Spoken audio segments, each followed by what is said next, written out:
آگے وہی والی بات کہ پھر تورات عطا کیے جانے کا وعدہ پورا ہوا، بنی اسرائیل کی بچڑا پرستی اور اسے توبہ جو اور معافی کا سارا تھیم آیا نمبر 52 میں، ثم پھر عفونا درگزر کیا ہم نے عنکم تم سے، من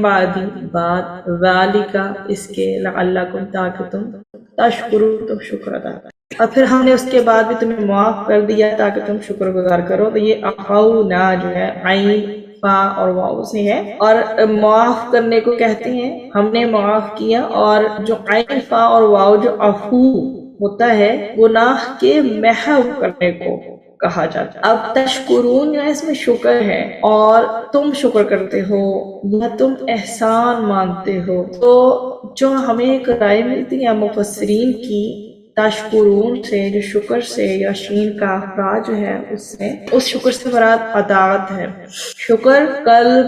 زبان اور ادا، مطلب شکر جو ہے وہ دل سے بھی ہوتا ہے، زبان گواہی دیتی ہے، اور ہمارے جو باڈی آرگنز ہیں ان سے شو ہوتا ہے۔ تو یہ تینوں چیزیں شکر میں انکلوڈ کرتی ہیں،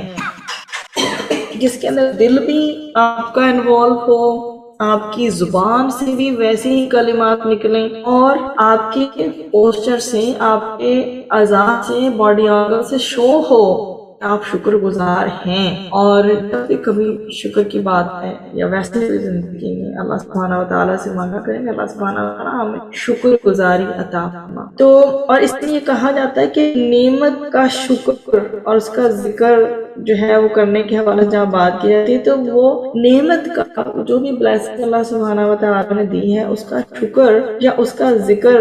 کرنا جو ہے بہت ضروری ہے، تاکہ اس سے کیا ہمیں تقویت ملے، پازیٹیو جو ہے پازیٹیو ایموشنز کی طرف جائز ہوں۔ ایک کو کہتے ہیں نا بیٹری چارج ہوتی ہے، تو سمجھنے کی طرف سے چارج ہونے کے لیے شکر کو ذہن میں رکھنا کہ اللہ سبحانہ وتعالیٰ نے ہمیں کیا کیا چیز عطا فرمائی، یہ بہت ضروری ہے۔ تو نعمت کا شکر بیسیکلی یہ ہوتا ہے کہ اس نعمت کو وہی خالق جس نے ہمیں عطا کی ہے اس کی خوشی، اس کی رضا حاصل کرنے میں صرف کیا گیا۔ اس آیت میں اللہ سبحانہ وتعالیٰ نے بنی اسرائیل کو اپنا ایک اور احسان یاد دلایا۔ اللہ سبحانہ وتعالیٰ نا احسانات یاد دلا رہے ہیں بار بار کہ جب تمہارے نبی عبادت کی غرض سے 40 دن کے وعدے پر تمہارے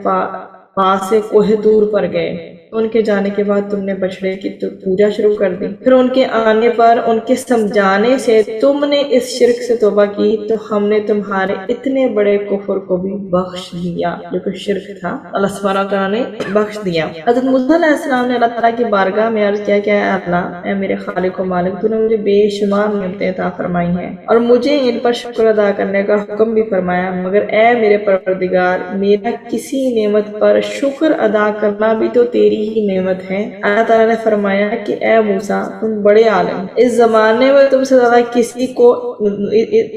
زیادہ کسی کا علم نہیں ہے، یاد رکھو میرے بندے کو شکر اتنا ہی کافی ہے کہ وہ یہ اعتقاد رکھے کہ جو نعمت حاصل ہے وہ اللہ سبحانہ وتعالیٰ کی طرف سے ہی ہے۔